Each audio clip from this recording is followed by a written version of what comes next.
Network 18 federal bank संजीवनी गाड़ी भारत के Covid प्रभावित जिलों में जा रही है। वैक्सीन के लिए जागरूकता फैलाने की हमारी इस मुहिम को आप भी अपना सहयोग दीजिए। चलिए आपको दिखाते हैं संजीवनी गाड़ी अब तक कहां-कहां गई और आज कहां है।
कोरोना संक्रमण के मामले कम होने के बाद हिमाचल प्रदेश के कुल्लू में सरकार ने बंदिशों में रियायत दी थी ताकि आर्थिक गतिविधियां बेरोक-टोक चल सकें और लोग आराम से जी सकें। लेकिन शायद लोग नियम ही भूल गए हैं।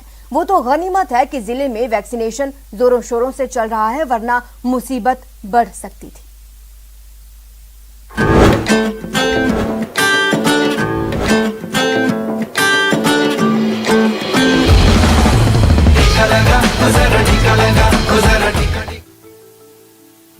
दुनिया के सबसे बड़े वैक्सीनेशन अभियान को कामयाब बनाने के लिए आज पूरा देश एकजुट है। हिमाचल प्रदेश में भी टीकाकरण अभियान जोरों पर है। खासकर कुल्लू जिले की बात करें तो वहां स्वास्थ्य विभाग की टीम ने टीकाकरण अभियान को कामयाब बनाने में अपना पूरा जोर लगा दिया है।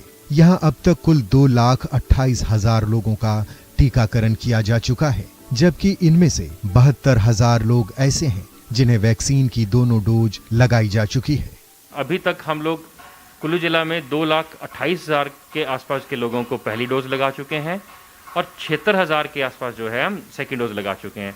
तो अगर टोटल अगर मैं बात करूं तो कुल्लू जिला में 3,04,000 डोजेस हम कुल्लू जिला में अभी तक लगा चुके हैं और ये अभियान जो है निरंतर रूप से चलता जा रहा है। और स्वास्थ्य विभाग बीते जनवरी महीने से ही कुल्लू में लोगों से बार बार अपील करता आ रहा है कि 18 साल से ज्यादा उम्र के लोग जल्द से जल्द अपने नजदीकी स्वास्थ्य केंद्रों पर जाकर वैक्सीनेशन करवा लें, जिसका असर है कि कुल्लू में हर रोज वैक्सीनेशन की रफ्तार तेज हो रही है। हालांकि स्वास्थ्य विभाग भी मानता है कि जिले में अब भी कुछ लोग अफवाहों में पड़कर वैक्सीन लगवाने से बच रहे हैं, लेकिन कुल्लू जिला कार्यक्रम अधिकारी को यकीन है कि जल्द ही कुल्लू जिला 100% वैक्सीनेशन के अपने लक्ष्य को हासिल कर लेगा। तो मैं लोगों से ये भी अपील करूंगा कि जैसे ही उनकी डोज सेकंड डोज ड्यू हो जाती है तो वो कोई वेट ना करें और अपनी डोज लगाने नजदीक के स्वास्थ्य केंद्रों में जाएं और अपने आप को पूर्ण तरह सुरक्षित करें कोविड से। कोरोना की तीसरी लहर को रोकने का सिर्फ एक ही कारगर हथियार है और वो है वैक्सीन। उम्मीद है कुल्लू के लोग भी इस सच को जल्द से जल्द समझेंगे और कोरोना के खिलाफ जंग में अपना भागीदारी सुनिश्चित करेंगे। Bureau report, news 18 network.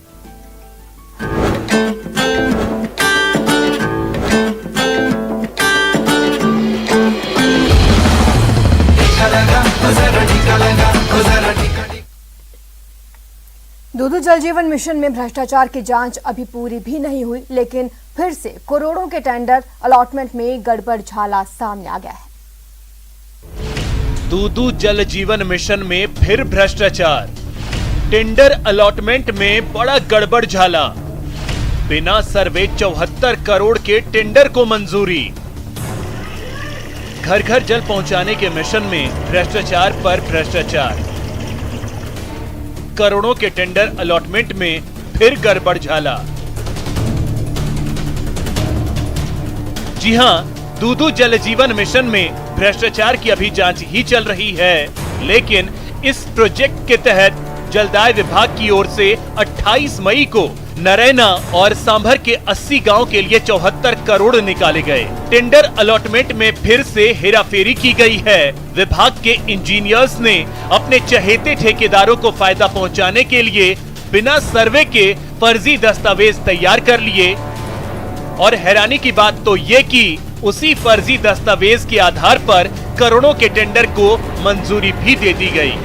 नियम है, विद्यमान नियम है। सर्वप्रथम डीपीआर बनेगी उसकी और डीपीआर के बाद ये एनडएफ जारी होगी, एनडएफ के बाद टीएस जारी होगी, टीएस के आधार पर ये एनआईटी जारी होगी। यही सिस्टम है।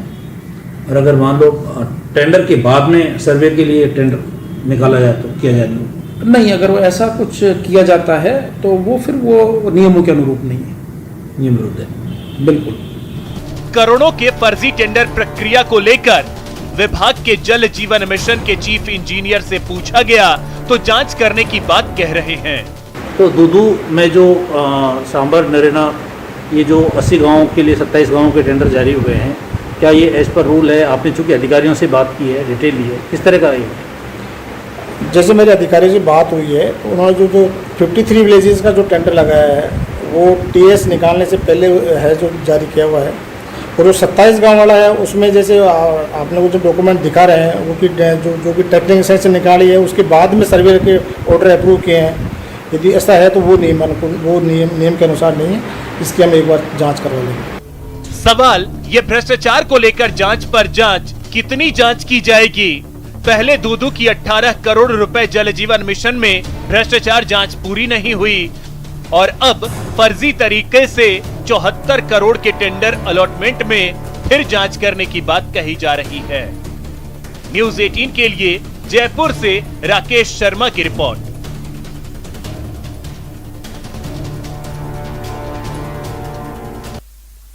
बेवफाई के किस्से तो आपने कई सुने होंगे, लेकिन झुंझुनू की एक बेटी पर शौहर के सितम को आप सुनेंगे तो आप भी हैरान रह जाएंगे। वो 7 समंदर पार वफा पे वफा करती रही, लेकिन बदले में मिली बेवफाई।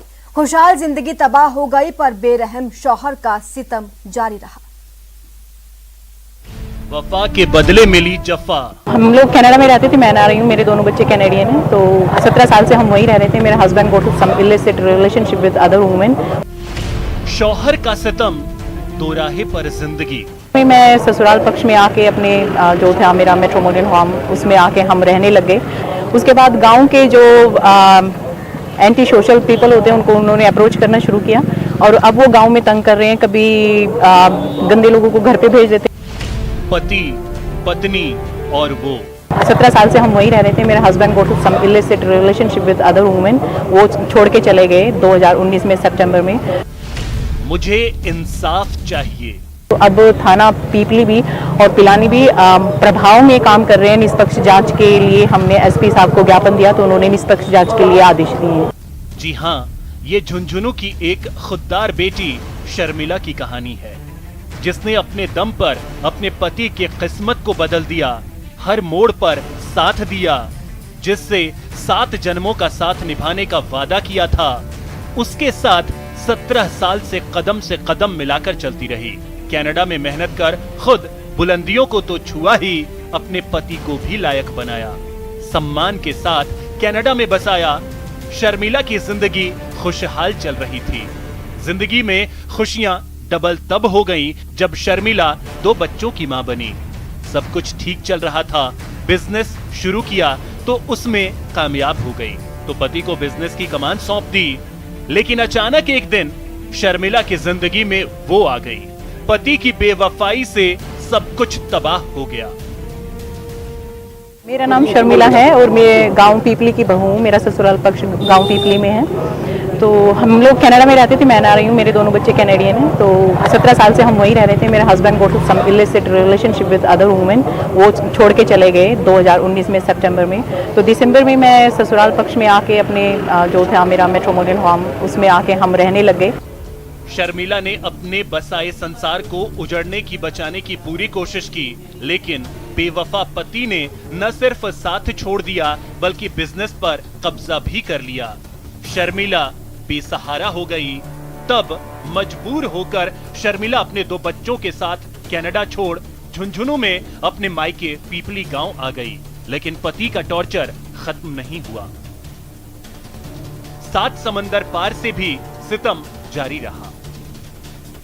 तो 4-5 महीने मेरे सास ससुर है वो हमारे साथ रहे, बच्चों के साथ रहे। उसके बाद वो हमें छोड़ के वो भी दिल्ली चले गए। उसके बाद गांव के जो एंटी सोशल पीपल होते हैं उनको उन्होंने अप्रोच करना शुरू किया और अब वो गांव में तंग कर रहे हैं। कभी गंदे लोगों को घर पे भेज देते हैं, गांव में फोटो खिंचवाते हैं, घर की गाड़ियों की रेकी कराते हैं। तो 1-2 लोगों को उन्होंने मारने के लिए, धमकाने के लिए घर पे भेजा। तो अब उसी के लिए पहले भी मैंने 10 जुलाई को पिलाना थाना में कंप्लेंट करी थी, लेकिन उन्होंने कोई कार्रवाई नहीं करी। बेवफा पति ने जिंदगी तबाह कर दी तो ससुराल वालों ने भी साथ नहीं दिया। आखिरकार शर्मिला पुलिस कप्तान से इंसाफ की गुहार लगाने पहुंची तो गांव वालों का पूरा साथ मिला। तो उन्होंने 3-4 लोगों को घर पे भेजा। तो जब मेरे पीहर पक्ष के लोग आए, उनके साथ मारपीट करी। तो अब थाना पीपली भी और पिलानी भी प्रभाव में काम कर रहे हैं। निष्पक्ष जांच के लिए हमने एसपी साहब को ज्ञापन दिया तो उन्होंने निष्पक्ष जांच के लिए आदेश दिए। पुलिस कप्तान से इंसाफ का भरोसा मिला है। उम्मीद की जानी चाहिए शर्मिला को इंसाफ मिलेगा और सितम ढाने वाले शौहर को सबक। न्यूज़ 18 राजस्थान के लिए झुंझुनू से इम्तियाज भाटी की रिपोर्ट। आपने चीन की दीवार के बारे में सुना होगा, लेकिन क्या आपने दुनिया की दूसरी सबसे लंबी दीवार देखी है? नहीं तो चले आइए राजस्थान के राजसमंद और कीजिए दीदार दुनिया की दूसरी सबसे लंबी कुंभलगढ़ की दीवार का, वो भी मॉनसून सीजन में। अद्भुत, बहुत अच्छा लगा। ये बहुत ही इंटरेस्टिंग फोर्ट है। यहाँ पे जब आप आए कम से कम 4-5 घंटा आपको चाहिए होगा।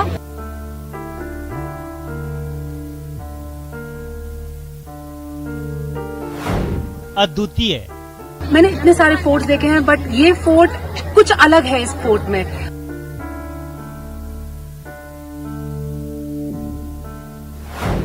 अकल्पनीय। ऐसा लगता है कि आप किसी और एरा में चले गए हो। लगता ही नहीं कि आप 21st सेंचुरी में हो।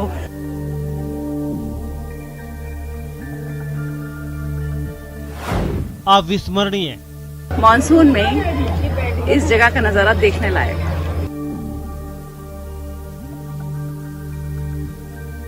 मरुद्रा में जिस किसी ने भी मानसून में कुंभलगढ़ का दीदार किया वो अमेजिंग, वंडरफुल, वाओ और वाह वाह करने लगा।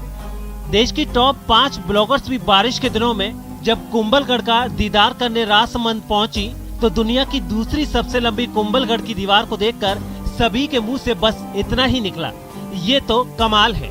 सबसे इंटरेस्टिंग चीज जो मुझे लगा वो है वो शिव टेम्पल, जहाँ पे हमने जो शिव भगवान की जो मूर्ति है वो दिखने में अपने आप में ही इतनी सुंदर है, इतना बड़ा है उसका स्ट्रक्चर कि जब हम उसके बारे में पढ़ रहे थे और जब हमें गाइड जी हमको बता रहे थे उसके बारे में, हमें बहुत ही अच्छा लग रहा था सुन के और समझ में भी नहीं आता कि क्या उस जमाने में महाराजाओं के हाइट वैसे इतने लंबे थे। तो बहुत अच्छा लगा। ये बहुत ही इंटरेस्टिंग फोर्ट है। यहाँ पे जब आप आए कम से कम 4-5 घंटा आपको चाहिए होगा। बादलों के बीच खुद को पाकर देश की टॉप 5 ब्लॉगर्स को भी जन्नत सा एहसास होने लगा और चंद सेकंड में सभी ऊंची पहाड़ी पर बने विशाल किले की खूबसूरती में खो सी गयी। जब आप भी यहाँ आएंगे तो पहाड़ियों के बीच बने कुंभलगढ़ को देखते ही जन्नत सा एहसास होने लगेगा। आप भी बस यही कहेंगे, वाह क्या बात है। मैंने इतने सारे फोर्ट देखे हैं बट ये फोर्ट कुछ अलग है। इस फोर्ट में कुछ अलग सी अजीब सी बात है जो आपको अपनी तरफ खींचे चली आती है। तो प्लीज जरूर आइए यहाँ पर, आपको ये फोर्ट जरूर जरूर जरूर देखना चाहिए। यूपी की शिवानी सिंह, बेंगलुरु की अर्चना बोरा, दिल्ली की अर्चना सिंह, दिल्ली की कायनात काजी कुंभलगढ़ घूमने आई थी। इनके साथ ही लेक सिटी के फोटोग्राफर और ट्रेवलर रोहित कोठारी भी ड्रोन से एरियल व्यू से। फिलहाल इतना ही। आप देखते रहिए न्यूज़ 18 राजस्थान।